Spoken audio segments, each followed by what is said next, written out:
I'm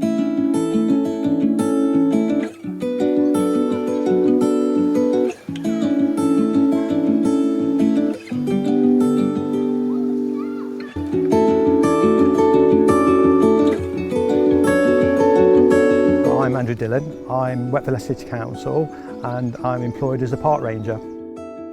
And we're a uniformed presence on site. It could be signposting somebody, it could be dealing with health and safety, it could be dealing with other issues, and we're just like a point of contact for the community. It's a green oasis on the edge of the city. It's a couple of miles from the centre.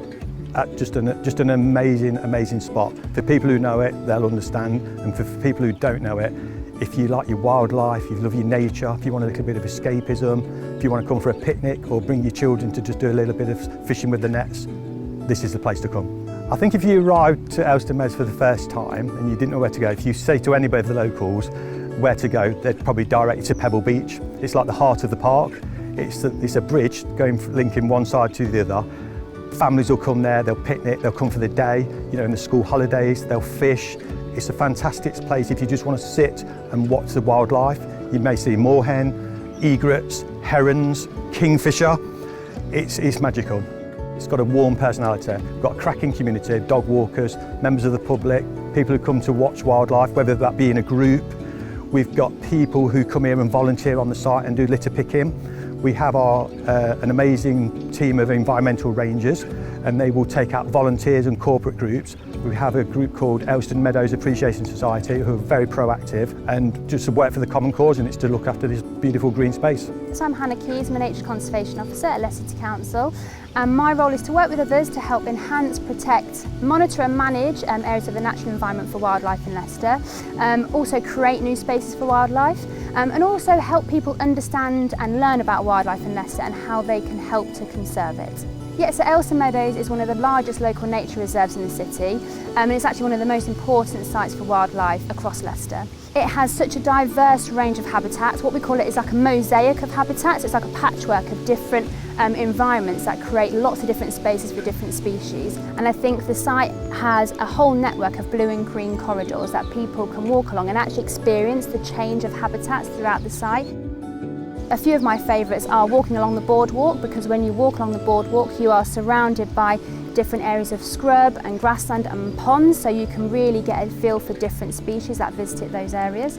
You also have woodland trails that you can walk through, enjoy the different trees, you can enjoy the sounds of the songbirds, and you can possibly see some mammals while you're walking through the woodland trails. The open grasslands provide opportunities for birds to fly across the areas and use it for hunting, so you might see birds of prey flying over these areas. You'll spot lots of different insects, so lots of butterflies, lots of other bugs and beetles that enjoy these particular areas. In the woodlands you'll find lots of different songbirds, lots of other different bird species, and we'll have mammals, so there is badgers, there are deer. Along the open waters, previously we have had records of otters and water voles. In the grassland areas you'll find butterflies and other invertebrates, which are really great at feeding obviously other creatures on the site. We have a network of ponds and scrapes across the site which are really important for various species. Not only do they support amphibians, so frogs and toads and newts, they also support lots of water invertebrates and other insects such as dragonflies. Back in 2020 during COVID times, the team planted over 4,000 whips. And really that's to sort of help with the biodiversity of the site. Obviously it's to replace any woodland that's actually lost. A few years ago it was people were asking about seating area and a picnic area.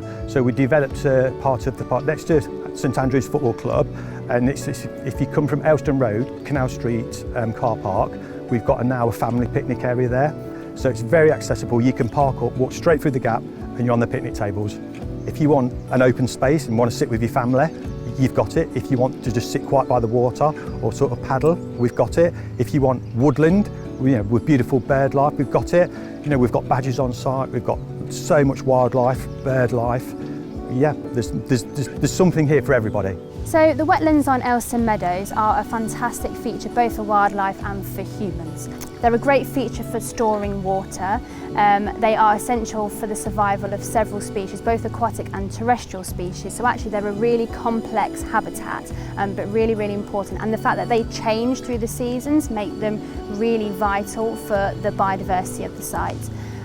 Also, they are able to store carbon, so that's a really important feature for the climate. So when we are in a situation where the climate is constantly changing, we can use wetlands as an opportunity to store extra carbon. Also, they help to improve soil and also water quality.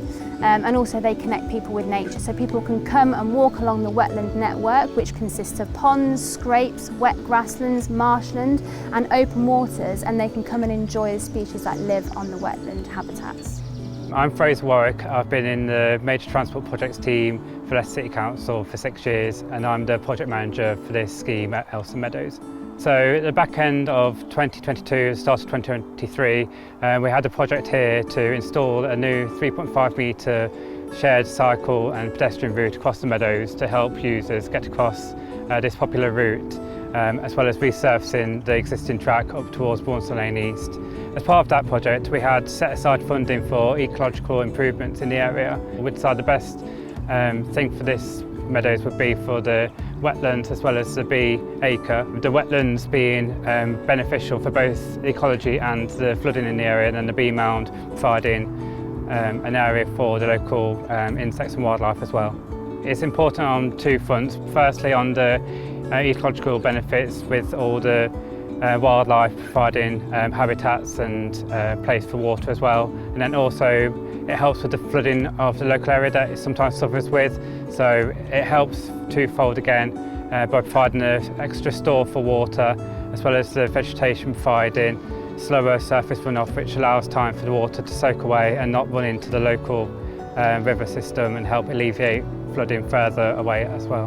So the Great Central Way is a 3.6 mile old railway link into the city centre. It's popular with commuters and leisure users as well, linking into areas such as Aylestone Meadows and Everard Meadows as well. It's been many projects along the Great Central Way in recent years, leading up to Bede Park and then connect onto that Mill Lane as well, which really helps to encourage users to use the route as well as make it a nicer and more attractive route for all users, whether they're walking, cycling or using a mobility scooter or pushing a pushchair. It's really important for Leicester to have green spaces like Aylestone Meadows in the city because we need to make sure that we are making space for nature and we are providing habitats to increase our biodiversity. By increasing the biodiversity, it enables the site to become more resilient to change. So the better biodiversity we have, the more likely is it able to adapt to changes. Many ways people can leave their views. We've got the Love Leicester app. You could literally sort of send a message in and people, a dedicated officer would respond to it. And one of the ways we like to do is actually meet face to face and get people's views. At the end of the day, it's their parks as well as ours. We want these green spaces to work for them. So we may do a pop-up 2-hour session, meet the park ranger team. Another way is we have monthly local patch walks.